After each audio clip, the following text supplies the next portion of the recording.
England Australia series প্রসঙ্গে কথা বলতে চাই। 4টা ম্যাচ হয়েছিল, সে তখন 2-2 সমতা ছিল। পঞ্চম ম্যাচটা অস্ট্রেলিয়াই জিতেছে, যদিও বৃষ্টির অনেক মারপেট ছিল। খানিকটা আনলাকি ছিল কিনা ইংল্যান্ড? আনলাকি বলা যাবে না, ওকে, কারণ ম্যাচ শুরুর আগেই সবাই জানতো বৃষ্টি হবে, শেষ দিকে গিয়ে বৃষ্টি হবে।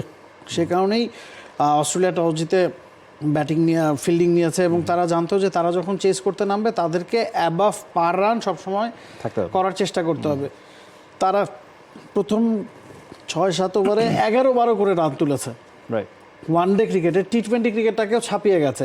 ওই সময় কিন্তু তারা জানতো যে 20-25 ওভার যদি খেলা হয়, রান রেটটাকে যদি বাড়িয়ে রাখা যায়, সেই সুবিধাটা তারা নিতে পারবে। ওই কাজটাই তারা করেছে। 12 ওভার 110-120 রান তুলেছে এবং শেষ 7-8 ওভারে তারা চেয়েছে যে 20 ওভার পর্যন্ত খেলা হোক।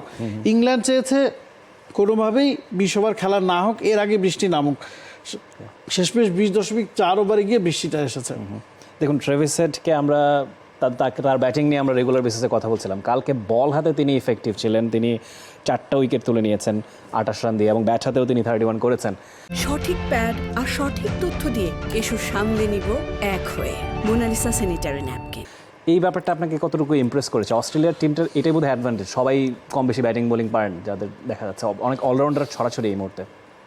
আমরা যদি ম্যাচ সামারি দেখি, অ্যারন হার্ডি উইকেট পেয়েছেন, গ্লেন ম্যাক্সওয়েল উইকেট পেয়েছেন, ট্রাভিস হেড উইকেট পেয়েছেন। তারা কেউই নিয়মিত বোলার না। অ্যাবসলিউটলি। স্টার্ক, হ্যাজেলউড, জাম্পারা থাকার পর আমরা কিন্তু স্কোর কার্ডে সেরা 3 বোলারে তাদের কারণ আমি দেখতে পাচ্ছি না।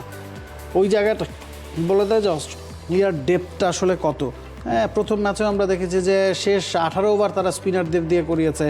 পার্ট টাইমারদের থেকে সর্বোচ্চটা তারা আদায় করতে পারছে। তখন তাদের ফ্রন্টলাইনাররা উইকেট না পেলেও সেটার খুব বেশি দায়ভার আসলে পড়ছে না। অ্যাবসলিউটলি। আপনি দেখুন, গ্লেন ম্যাক্সওয়েল এবং ট্রেভিসের, অ্যারন জাম্পাদের উইকেট পাওয়া। ব্রিস্টলের উইকেটটা তো ট্রেডিশনালি খুব যে স্পিন ফ্রেন্ডলি সেটা তো নয়। হয়তোবা হ্যাঁ, ওয়েদার এবং কন্ডিশন বিবেচনায় স্পিনাররা কিছুটা সুবিধা পেয়েছেন। এই জায়গাটা আপনার কি মনে হয় যে উপমহাদেশের টিম তো সবসময় স্পিন সমৃদ্ধ টিম হয়ে থাকে, অস্ট্রেলিয়ার এই জায়গাটাতে শেন ওয়ার্ন যাওয়ার পরে ওইরকম কোয়ালিটি স্পিনার একদম ডমিনেট করার মতো নাথান লায়ন হয়তো এসছেন, লিমিটেড ওভার ক্রিকেটে ওই গ্যাপটা খানিকটা ফিল আপ হয়েছে? ওইটা যা করা আসলে জাম্পাই করছেন। এই ম্যাচ হয়তো পারফর্ম করেনি, তবে তিনি একাই আসলে মিডল ওভারগুলো আসলে কন্ট্রোল করে থাকেন। আমরা দেখেছি ইংল্যান্ড 25 ওভারে 202 রান করেছিল সম্ভবত, বা 200 কোটা পেরিয়ে গেছে। মানে 25 ওভারে আপনি হাতে 8 উইকেট রেখে যখন 200 পেরিয়ে যাবেন, আপনি চিন্তা করুন যে মিনিমাম 400 আপনি করবেন, 300 350 তো আপনি করবেনই। সেখানে এরপরে 260 তুলতেই তারা 8 উইকেট হারিয়ে ফেলেছে। প্রথম ম্যাচটা তো এমন হয়েছে, 2 উইকেটে তারা 213 করেছে, হাতে অনেক বেশি ওভার ছিল, কিন্তু তারা 315 রানের টার্গেট দিয়েছিল অস্ট্রেলিয়াকে এবং সেই ম্যাচটা অস্ট্রেলিয়া জিতেছে। তো দুই জায়গাতেই ইংল্যান্ডের সামনে সুযোগ ছিল যে অস্ট্রেলিয়ার ধরাছোঁয়ার বাইরে ম্যাচটাকে নিয়ে যাওয়ার। 350-র ওপর করে ফেললে যে কোনো ধরনের উইকেটেই সেই কাজটা কঠিন, এবং ইংল্যান্ড দুবারই সেই ধরনের বেস পাওয়ার পরও কাজটা করতে পারেনি। তাদের মিডল অর্ডার কলাপস করেছে, এবং মিডল অর্ডারে যে অনেক নতুন মুখ এসেছে তারা কিন্তু এই সিরিজে ওই 4 নম্বর ম্যাচটা বাদে, লিয়াম লিভিংস্টোনের 2টা ইনিংস বাদে খুব বেশি আসলে পারফর্ম করতে পারেনি। জেমি স্মিথ বা জ্যাকব ব্যাথেলরা ওই জনি বেয়ারস্টো বা জস বাটলারদের না থাকার অভাবটা কিন্তু আসলে পূরণ করতে পারেনি। সে কারণে আমার কাছে মনে হয়েছে সিরিজটা অস্ট্রেলিয়া জিতেছে এবং তারা ডিজার্ভ করে এই সিরিজ জয়টা। অ্যাবসলিউটলি। অনেকদিন পর স্টিভ স্মিথ ক্যাপ্টেন্সি করেছে, সেটাও নিশ্চয়ই অনেকটা এনজয়েবল ছিল। আসলে স্টিভ স্মিথের এক্সপিরিয়েন্স নিয়ে তো ডাউট নেই, তিনি অনেকদিন ধরে খেলছেন। রেড বল ক্রিকেটটা তিনি বেটার খেলে থাকেন। এই ম্যাচেও তার 36 রানের ইনিংস ছিল। ক্যাপ্টেন্সি ব্যাপারটা কতটুকু এনজয় করছেন তিনি?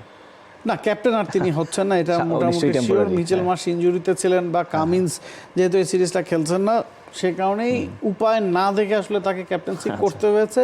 কাজটা যে ভালোই করেছেন, সিরিজ নির্ধারণী ম্যাচ বা অলিখিত ফাইনাল জিতেই তো আসলে সেই প্রমাণটা তিনি দিয়েছেন। For more updates, subscribe to our YouTube channel and click on the bell icon. Follow us on Facebook and Instagram. Download T-Sports app to enjoy exciting games and highlights. Visit tsports.com.